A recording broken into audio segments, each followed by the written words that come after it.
Keep going. Now, where am I at now? Worries 26. Now he goes on and he talks about the birds. How many of you come in this morning seeing all these geese flying over? Okay? When I see that many, I kind of get under something. I'm just saying. That high up there like little missiles coming. Anyway. Okay.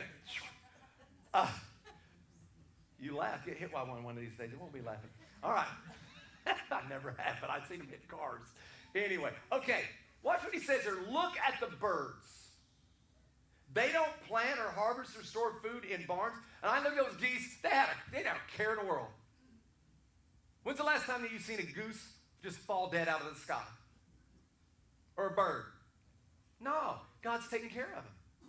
Because they're getting food. I guarantee you, a bird, they're going to find a worm somewhere. God's going to give them worms. Okay? He takes care of them. They don't plant or harvest or store food in barns, for your heavenly Father feeds them. And aren't you far more valuable to him than they are? I didn't see one of those geese go flying out of the pack going, oh my gosh, I got to go get something to eat. Sorry, guys, I'm scared to death, and we're not going to get you guys keep flying south, and I'm going to go down to this lake, and I'm going to try to find me a little sardine or something, whatever a little minnow. I don't know. I see them flying on our lake all the time, and they dive down, and I'm sure they're going after minnows, but I didn't see it, no. They don't worry. They're not up there worrying. Why? Because God takes care of them. And they know it. They know they're not going to, God takes, now watch.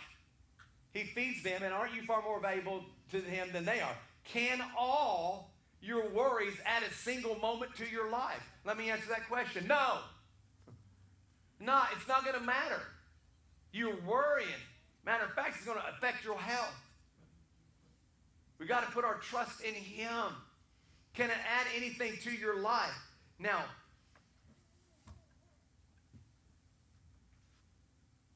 let's go on. 28. And why worry about your clothing? Look at the lilies of the fields and how they grow. They don't work or make their clothing. Let's keep going now. Look at the birds. We're not going. There we are. Yet Solomon in all his glory was not dressed as beautifully as they are. And if God cares so wonderfully for the wildflowers that are here today and thrown into the fire tomorrow, watch now, he will certainly care for you. We got to buy into that. We got to understand that. When you wake up, you got to know that your God is going to take care of you. Why do you have so little faith, he says here. And so really what he's saying is this, and this statement I'm going to make here. Why are you not trusting God with all the things that are happening in your life? Why are you so caught up? Why are you so worried about it? And the reason why you're worried about it is because you're not trusting God. That's why we worry, is we don't trust God with it. So now let's go back to the statement that Jesus made while he was dying on the cross and reminds us what we do in times when we are helpless, hopeless, in a place where you could do nothing about it. But listen to the words that he said when he could have done something about it. In Luke 23, verse 46, Jesus called out with a loud voice, I'm done, I'm over it, I'm sick and tired of these people, and I've had enough, and I'm coming off of this cross on my own because I can. Is that what he says? No.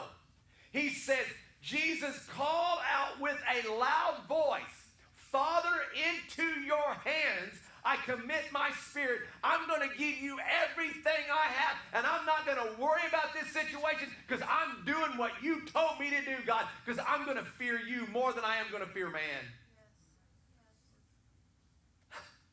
Because you have my back. You're the one that's going to take care of me. In other words, what he was saying in 1 Peter chapter 5 and 7, and we hear this all the time, give all your worries and cares to God. Why?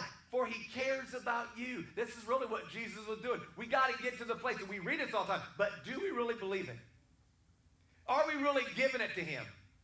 Or are we doing what, this is the reason why a few weeks ago when I talked about the lady with the alabaster box, I believe it was last week, whenever she poured it all on his feet, Jesus' feet. Remember? She was a sinner, but she poured it all at Jesus' feet. She didn't just pour a little trickle.